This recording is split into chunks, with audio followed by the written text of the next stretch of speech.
বাংলা সিনেমার হিরোদের মাঝে শুরু হয়েছে এক দারুণ প্রতিযোগিতা। কে সবচেয়ে দামি, কে সবচেয়ে জনপ্রিয়, আর কে সবচেয়ে স্টাইলিশ। ইমন থেকে শুরু করে শাকিব খান পর্যন্ত। আজ আমরা জানবো বাংলাদেশের জনপ্রিয় 7 জন নায়কের পারিশ্রমিক, জনপ্রিয়তা, অভিনয়ের ধরন আর দর্শক হৃদয়ে তাদের অবস্থান। এই ভিডিওতে আপনি জানবেন কে পান সবচেয়ে বেশি পারিশ্রমিক, কে সবচেয়ে বেশি জনপ্রিয়, আর কে দখল করে আছেন ঢালিউডের রাজকীয় সিংহাসন। তাই এক মুহূর্ত মিস না করে দেখে নিন আজকের ভিডিও। তার আগে চ্যানেলে নতুন হয়ে থাকলে চ্যানেলটা সাবস্ক্রাইব করে দিন। তো আমাদের লিস্টের নাম্বার 7-এ রয়েছে ইমন। ঢাকাই সিনেমার এক সময়ের রোমান্টিক হিরো। তার সিনেমায় অভিষেক ঘটে 2008 সালে দারুচিনি ডিপ সিনেমার মাধ্যমে। তবে তার অভিনয় ক্যারিয়ার শুরু হয় মূলত 2006 সাল থেকেই। ইমন কাজ করেছেন অনেক সুপারহিট সিনেমায়, যেমন ছায়া ছায়া ভালোবাসা, স্বপ্ন ছোঁয়া, চোখের দেখা আর পাসওয়ার্ডের মতো বড় বাজেটের মুভিগুলোতে। তিনি রোমান্টিক ও পারিবারিক ঘরানার সিনেমায় দর্শকদের ভালোবাসা পেয়েছেন।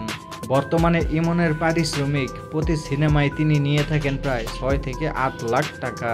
ইমনের অভিনয়ে থাকে একটি নিঃশব্দ আবেগ, ভদ্রতা আর প্রেমের সহজ প্রকাশ। নাম্বার 6, জিয়াউল হক রোশন। তিনি বাংলাদেশের নবীন প্রজন্মের জনপ্রিয় নায়ক। তার সিনেমায় অভিষেক হয় 2016 সালে রক্ত সিনেমার মাধ্যমে। শুরু থেকেই তার স্মার্ট লুক, স্টাইল এবং অ্যাকশন দক্ষতা দর্শকদের নজর কেড়ে নেয়। রোশন বর্তমানে প্রতি সিনেমার জন্য পারিশ্রমিক নেয় প্রায় 8 থেকে 10 লাখ টাকা। তিনি ধীরে ধীরে টলিউড ও ঢালিউড দুই জায়গাতেই নিজের অবস্থান তৈরি করছেন। নাম্বার 5, শরীফুল রাজ। বর্তমান সময়ের অন্যতম আলোচিত এবং প্রতিভাবান নায়ক। যদিও তিনি 2019 সালে আইসক্রিম সিনেমার মাধ্যমে বড় পর্দায় পা রাখেন, তবে তার জনপ্রিয়তা আসে 2021 সালের নবাব LLB এবং পরাণ সিনেমার মুক্তির পর। শরীফুল রাজের পরাণ, হাওয়া, ইনসাফ সিনেমা ঢালিউডে আধুনিক গল্পের নতুন জোয়ার এনেছে। তার অভিনয়ে থাকে বাস্তবতা, সাহস আর স্টাইল। তিনি প্রতি সিনেমার জন্য নিয়ে থাকেন 15 থেকে 20 লাখ টাকা। নাম্বার 4, সিয়াম আহমেদ। 2018 সালে পোরামন 2 সিনেমার মাধ্যমে সিনেমা জগতে পা রাখেন সিয়াম আহমেদ। এর আগেই তিনি মডেলিং ও টিভি নাটকে জনপ্রিয় হয়ে উঠেছিলেন। পরপর হিট সিনেমা দিয়ে সিয়াম এখন তরুণ প্রজন্মের হিরো। তিনি বর্তমানে এক একটি সিনেমার জন্য 12 থেকে 15 লাখ টাকা পারিশ্রমিক নিয়ে থাকেন। তার দামাল, শান, জঙ্গলি সিনেমাগুলো বেশ জনপ্রিয় হয়েছে। সিয়ামের সিনেমায় থাকে ভিন্নধর্মী গল্প ও শক্তিশালী অভিনয়। নাম্বার 3, আরিফিন শুভ। আরিফিন শুভ এক কথায় পারিশ্রমিক আর প্রতিবার মিসাইল। 2013 সালে তার কাটা সিনেমা দিয়ে তার বড় পর্দায় যাত্রা শুরু হলেও মূলত 2015 সালের ছুঁয়ে দিলে মন তাকে ভিন্ন উচ্চতায় নিয়ে যায়।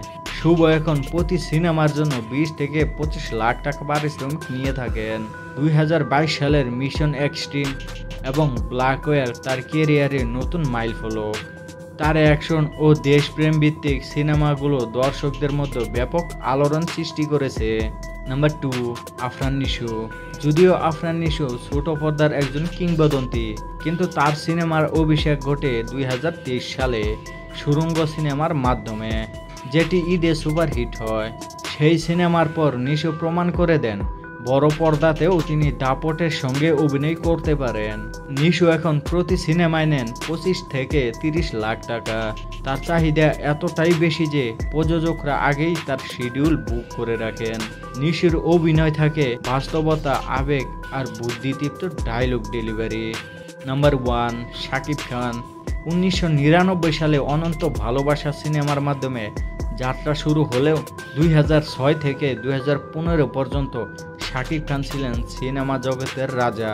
এর মধ্যে উপহার দিয়েছেন কোটি টাকার কাবিন, চাচ্চু দাদিমার মতো জনপ্রিয় সব ছবি। ঢালিউডের সফল জনপ্রিয় ও অভিনেতা প্রথম ছবিতে অভিনয়ের জন্য পারিশ্রমিক পেয়েছিলেন লাখ টাকারও কম। শাকিব খান বর্তমানে প্রতি সিনেমার জন্য 70 থেকে কোটি টাকা পারিশ্রমিক নিয়ে থাকেন। তার কাছে রয়েছে দামি গাড়ি, বিলাসবহুল ফ্ল্যাট ও বিশাল বক্তব্যবহর। প্রিয়তমা, বরবাদ, তাণ্ডব তার প্রতিটি সিনেমাই সুপারহিট। ওকে বন্ধুরা, এই ছিল আজকের ভিডিওটা যদি ভালো লেগে থাকে অবশ্যই ভিডিওটাতে একটা লাইক দিবেন, চ্যানেলটা সাবস্ক্রাইব করে দিবেন।